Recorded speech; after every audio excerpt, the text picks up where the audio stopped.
So this is going to be a quick rough guide on how to get KC in hard mode TOB. Just thought I'd make a quick one before the weekend so that people have a rough guide of how to get KC within the time, as long as I've got a good team to communicate with. Um, so that's basically what this going to be is. This is assuming that you know how to TOB normally. So I'll just be discussing basically the differences in hard mode compared to normal, and then basically how to deal with them so that you can get time with your team. So let's begin.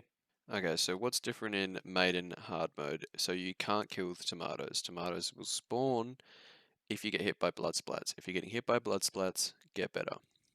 So basically, you can't kill tomatoes. So there should be two magicians, and the magicians will freeze the tomatoes when they can.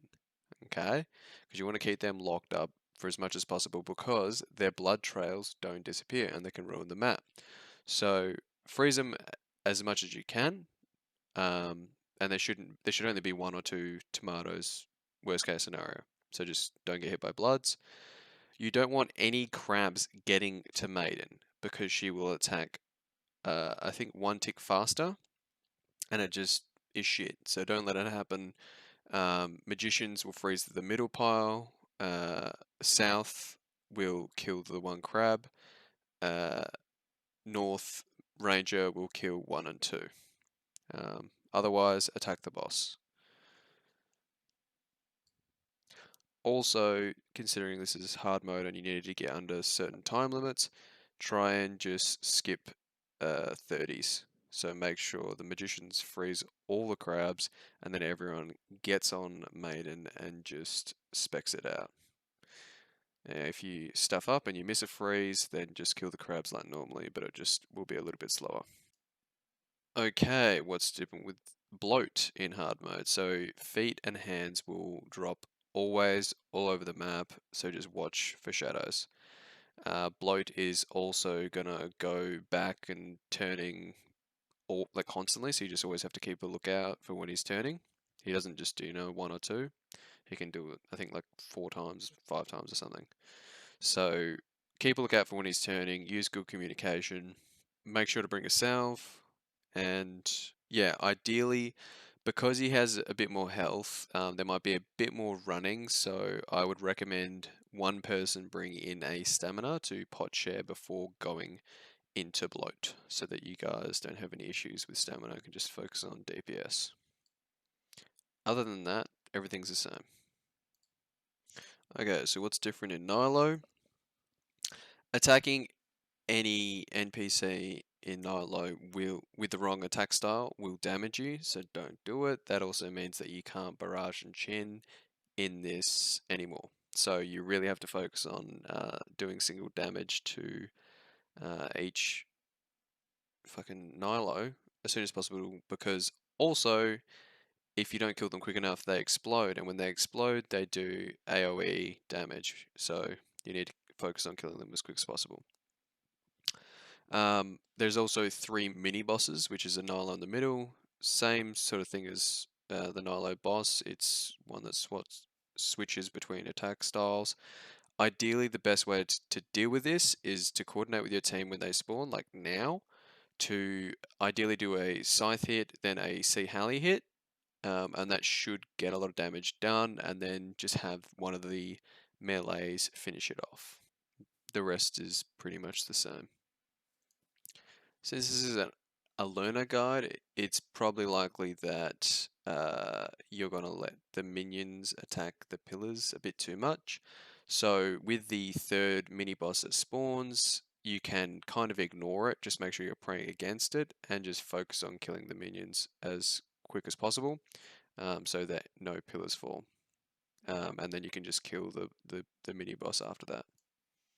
Okay, so Nyla boss, as far as I'm aware, you basically DD. Now you DD because the mage does AoE or something. So if you DD, you won't take that AoE. So you want to DD for mage and melee, and then when it ranges, you want to spread out. So now you want to run. I was too slow on the range prayer. Be better than me. And then melee, you can just DD again.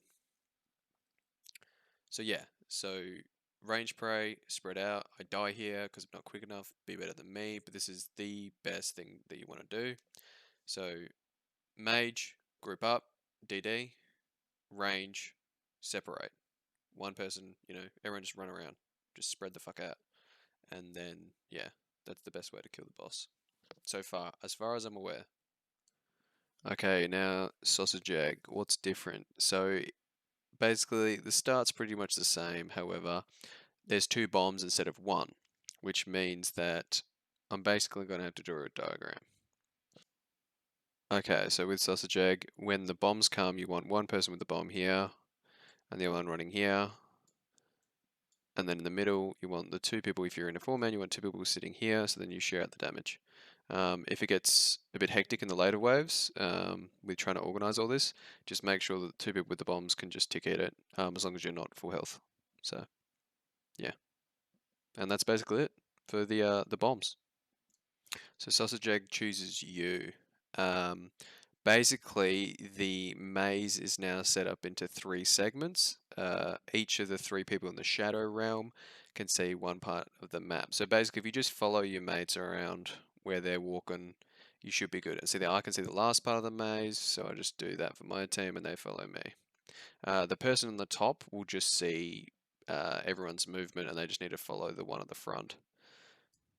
Okay, so the first difference with Xarpus is you want to stand through the middle, like we just did when we entered, because he sneezes, boogie everywhere, all around the room. So to take no damage, just make sure when you walk in, all group in the middle. Um, Same thing, do the scythe method throughout, the ranged phase of it, where he's shooting around the room. Um, if you don't know how to do that, I'll put a guide in the description because it's a pretty good one on how to scythe walk for Xarpus. It's the same as Verzik. Once the scythe method is done, you can basically click the boss at a different time than your team members. So as long as you guys are all on different tick cycles, then you can AFK once you click the boss. So yeah, AFK is Xarpus in this phase. So yeah, as long as you're a different tick, you should be fine, and you can just AFK. And then that's Xarpus done. Okay, so the difference in Verzik. So P1, you're going to want to just the same old, except when you're doing the pillar phase, you want to run side to side, because when he hits the pillar, rocks start to fall, so just move from side to side, passing it, ideally at the pillars to make it easier for everyone.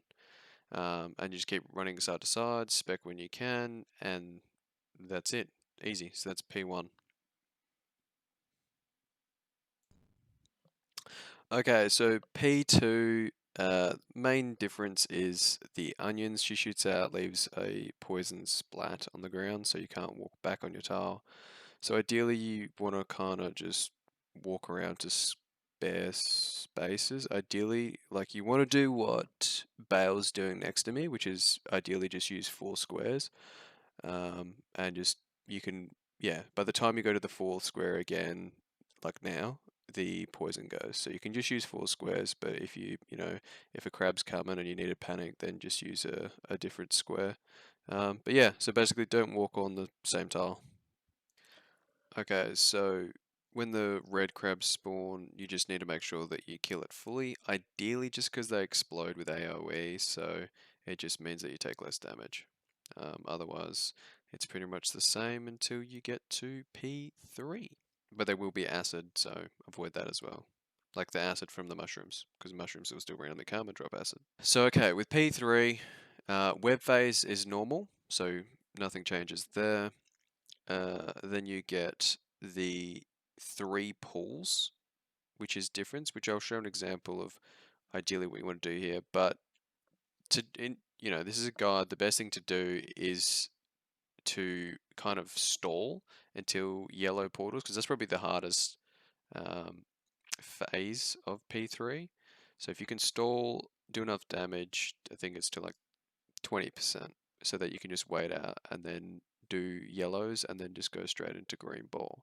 You've got three pools, and basically they're in each section of the map, but they come in groups of three, and you can just walk to them.